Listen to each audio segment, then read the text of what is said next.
those predictions rolling in. Tweet hashtag WFX win or hashtag GV win to @LOL Esports, and we'll be tallying in from Saint right there. Oh, we snuck behind it. No flash on Keen. This is the counter to the counter.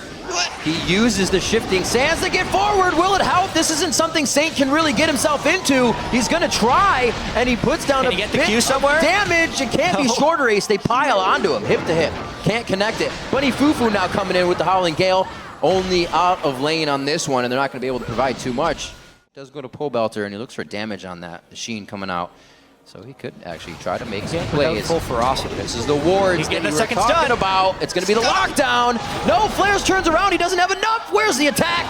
Cuts him down right out of the air. St. Vicious could easily capitalize on this. Hanser comes in. Man. That's going to be a few if they can get it. Wait, no! Flares gets away! What a beautiful slice and dice. St. Vicious was rearing back to punch him, and because everybody else walked through it doesn't mean the last person's safe.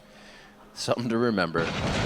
Uh-oh, Altec getting caught out here. He thought the team actually had control, but they just left River. He's going very low. The Ignite is down. That's the last hit. That's going over to Cop. Who says he's not aggressive? Straight up right. Definitely seems like he's very well versed at dodging here. And a big time gank coming in. Get out of there, Keen. Whoa, that's the divide. Chum the Waters hits it though. Look at that. They just circumvent the wall and walk out. The mid lane camp is very real and maybe get it a little bit later. Shorter ace again towards the mid lane. Bringing the hot dogs this time, setting up the camp. There it is, Chum the Waters, nom nom. That's another one for Pobelter. Rinse and repeat. There's smiles going on all across Winter, right on top of Keen. Easy kill. Whoa.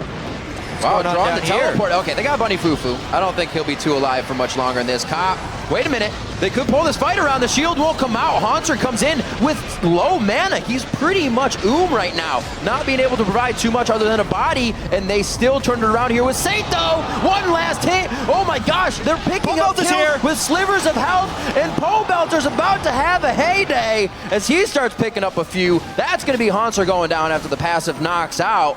And beautiful. Yeah, that's Is there someone who can block Pobelter and just stand next to him in fights? You would hope that could be Hanser, but honestly, I feel like this is far too mobile for Sion's incredibly dodgeable abilities. Gravity tried to get Dragon, but Winterfox is there to contest. 5v5 at Dragon Pit. It's like standing in front of a train and you move Dragon reset. Second. Dragon's back out. Actually hitting Glebe right now. That's 2 down, 1 for each side respectively.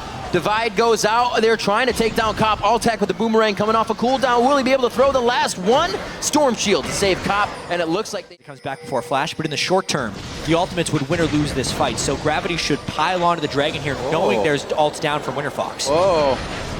They get a little bit of a tunnel here. Glebe went way too far. The rest of the team, what?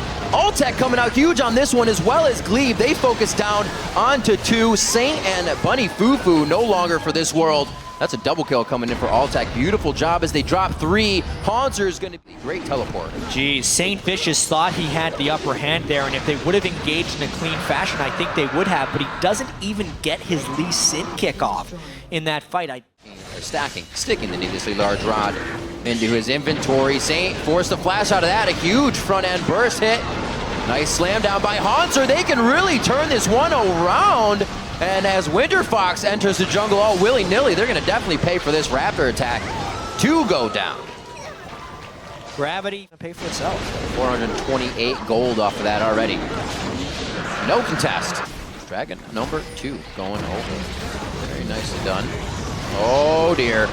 Sundisk goes down to the turret. Glebe tries to flash in with the Tibbers ultimate, finally gets it down there, and it is just such a back and forth ping pong fight. This is the members of Gravity going down, however, and we see Hanser now in the middle of the fight trying to take down Shorter Ace. He's done such a great job at just taking control of people's vision, while Pobelter and the rest of the team wipe them off of the map. Oh geez, a 4-for-1 in what was stable decision. It's pretty stable. There's the speed. That's financially stable because that banks some gold. Going over to Pobelter, also going over to Altec. These guys are cashing in right now, and now they're on to Hanser. Saint tries to get into this fight. Cop gets cuffed himself, but he's able to jump out of this one. It looks like another turret in for Winterfox. They're going to be tearing down to the inhibitors, looking right into the eyes of Gravity as they turn their base to shambles, and they're not even worried about the outside damage on this one. Shorter Ace completely tanking the turret. Guys, that shreds some of your resistances. You got to be careful. They finally get it to go down. An elongated fight here, which would be perfect for an Azir at range, but King got dropped in the beginning, and they'll have none of that. Winterfox comes out big. Ooh, Baron. Yeah, it's an easy Flares saying what? Raid boss Flares fighting top lane so Winterfox can get Baron. But it's not even something Gravity can approach or leave. That's going to be the dive. On the hunt goes off. It's going to be under the Nexus turrets here. Bunny Fufu still with the Monsoon. He holds that for the last second. And there he is. He throws it off to give the team a little bit of heal. Haunter is fighting 4 people right now, amazingly, but I think it's going to be for naught. He will go down in the end, possibly. Gets himself to the fountain, actually, for a little bit of solace, and it's only been Bunny Fufu that went down. Gravity's doing a great job at defending the fight, but not defending their Nexus turrets, because that's the objective. That's in the eyes of Winterfox. One final fight to bring them to their knees, and Gravity is now running for the fountain. Winterfox is on the Nexus. They're going to find their first win in the spring split here in North America 2015. And what a way to start the season. Look out for Pobelter and Altec this year. 7-0-6 on Fizz, 9-2-10 on a very gold-hungry Sivir. 20,000 gold in an under 40-minute game. That's crazy. That's over 500 gold per minute right there. Flares, Shorter Ace, Glebe, all actually performing very well when kind of the pressure was off. So big smiles all around for Winterfox. Oh, same fishes with the stare onto Pobelter. Definitely swept off their feet this game. Winterfox came in roaring. And Shorter Ace in the jungle, we said, played well in the expansion tournament with an unfortunate loss to the team that did not allow him into the LCS. But that does not stop his skill or his potential for play. Yeah, a lot of people talk down on those North American Rengars. I was actually just going to mention that. That was only the North American Rengars that were in the LCS last year. 2015 season will be approached the same way, though. Shorter Ace. See that gig? So many mid lane games. Congratulations from Guitar there, knowing that he played well. And I think a big thing, again, is that they just did this with subs. What does the real team look like? Hopefully it's just as good. Yeah, hopefully. He would hate to be like, well, actually, the best lineup we had, that guys first we game threw together in week 1. There'll be no getting back to this point. Very nicely played in the mid lane as well by Pobelter. For being as aggressive as he is, he kind of didn't try to undertake anything by himself. It was a safe play, waited for Shorter Ace. They did it when they knew they had the engagement and could get out safely. And that's what happened every time.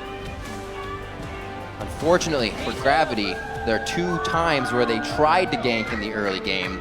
People got away with maybe 50 HP. An unfortunate situation that if it went their way, it would have been a much different game. There were definitely a few things in the early game for Winterfox that really just tipped in their favor. Yeah. Some incredibly close turret dives and very daring escapes afterwards. But once they got that little bit going, it's just a whitewash after that. They just completely took control of the game.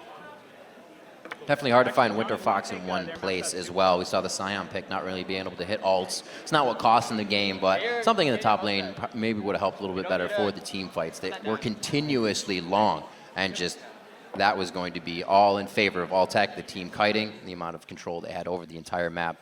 Great game by Winterfox. Definitely surprising, I'm sure, a lot of people. So one thing that you could potentially criticize Gravity's champion select on is the fact that I believe they picked the Azir earlier than the final pick. Right, they finaled top lane. Yeah.